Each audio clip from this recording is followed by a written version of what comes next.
Hello, this is Dr. Juice here, but in this video I'm just going to be going by Alex because I'm doing a video correspondence with my friend John, who is an INFP.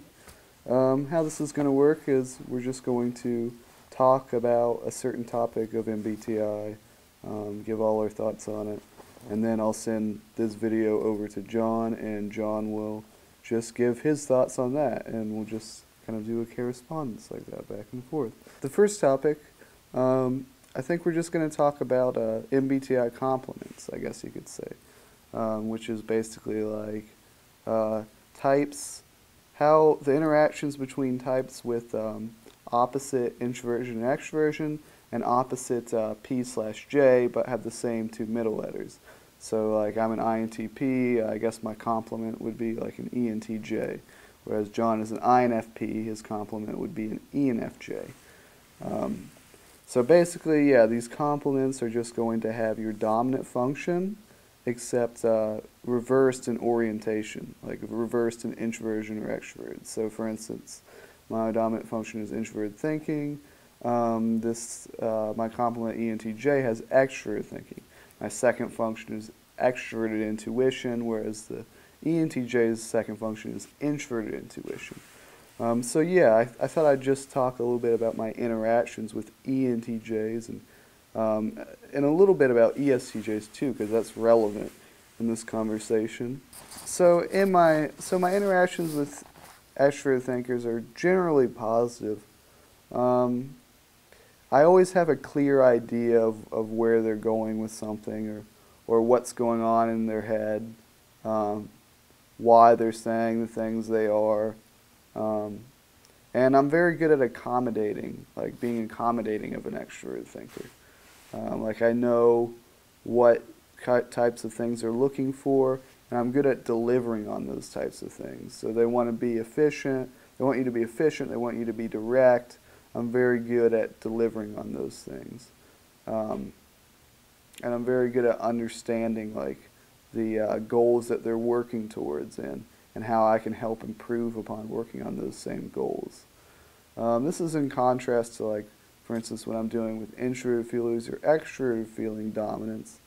You know, if there's an extroverted feeling dominant in the room, then I'm not as good at accommodating for that person because, you know, extroverted feeling is my inferior function.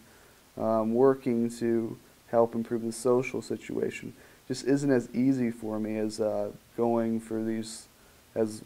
working towards these clear criteria that the extroverted thinkers have. So we do tend to really help each other out and complement each other.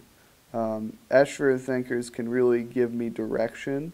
They can keep me moving, which is something that I kind of find hard to do a lot of times. I can be lazy. I can really get stuck in a standstill, like a big problem is just not doing enough or just not moving. Whereas if I'm in the presence of an extroverted thinking dominant, like that's all they do is move forward and progress, and having that there is just really tremendously helpful. Also, I'm really good at like picking out flaws or things to improve upon in the extroverted thinking's actions or goals or whatever. And the things that I pick out, you know, aren't always obvious to the extroverted thinker because I'm an introverted thinker and we just think along different paths. So my perspective adds a really good amount of variety to the extroverted thinking dominance. And I think my criticisms and critiques can really help them out. I can usually translate my judgments or my thoughts in a way that's easy for an extroverted thinker to understand. But at this point, I think that I'll probably be talking about some of the weaknesses that I come across in my interactions with extroverted thinking dominance. So if whatever I'm thinking is like pretty complicated or it's hard to really see the implications of what I'm talking about, like it runs pretty deep, it takes something. Whenever I take something external and I really go deep inside of it to look at all these complicated causal relations that aren't immediately obvious in the external situation. Am I making sense here? But whenever I do that, the extra thinking dominant often, doesn't really know what I'm talking about. In fact, they usually don't have any idea what I'm talking about. However, if I'm going into a conversation like of that type with like a introverted feeling dominant, like such as yourself, or other types in general, like they can understand better than the extroverted thinker. So yeah, whenever I go into something that's like just really uh, complicated implication wise, like it, you don't really see the results of what I'm talking about very well, then in the real world, then the extroverted thinker can kind of get easily lost in that regard, more so than the other types. A better phrasing is certain other types can be better at understanding where I'm coming from than the extroverted thinker when it deals with things like that. Another thing with extroverted thinkers is that I feel like I really understand the extroverted thinkers' thinking process very well, whereas I don't know if it's so much the other way around with the extroverted thinker understanding my thinking process. And this isn't very surprising considering the fact that, I don't know, it's just kind of harder to gauge my own thought process because it's more internal, because it's introverted, right? And it can also be, like, I guess you could say more complicated than the extroverted thinking's thought process because it's more just like cut and dry, more easily understood because it always is related to something in the external world. So, and you can clearly see like there's no invisible lines of thoughts really in the extroverted thinking's process. You can usually pick out what they're thinking based on like their actions or what they're pointing towards in external reality.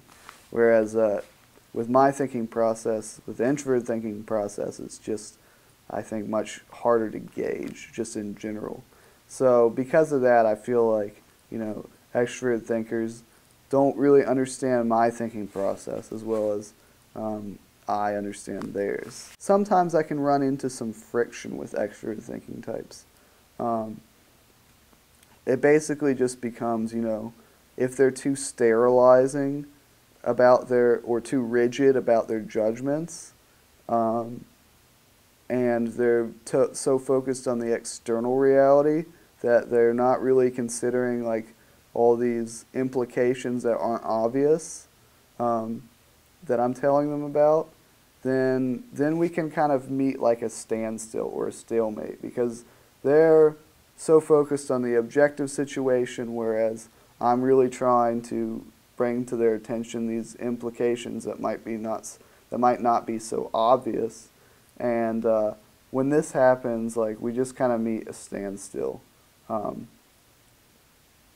not sure who's at fault really at that point. Is it me who's not really taking into the external situation into account enough, or is it the extroverted thinker who isn't considering the implications, the unobvious implications, because they're so focused on what's going on externally? I don't really know. Yeah, but when that happens, we do kind of meet a standstill. Yeah, so I guess I've just been talking about extroverted thinkers in general here, not really specifically about ENTJs. I only really know one ENTJ, so I can't really say. I guess the big difference between ENTJs and ESTJs for me is that when I'm talking about like the implications behind a complicated idea or something, or when I'm talking about a complicated idea that doesn't really have, that's very hard to see the external implications, the ENTJ can have a much better time at understanding what I'm talking about. So I guess basically just the ENTJ often has a better time understanding what I'm talking about than the ESTJ. There's actually a pretty big difference there. So yeah, whenever I'm in contact with an ENTJ, things can really run really smoothly. There's a lot of strengths there. So yeah, that concludes my topic about this. I guess, John, you can comment on this part of what I'm saying if you want. I'm sure John will also talk about INFPs and ENFJs, their types of interactions, in a pretty good amount of detail. So I'll just switch this back over to you, John.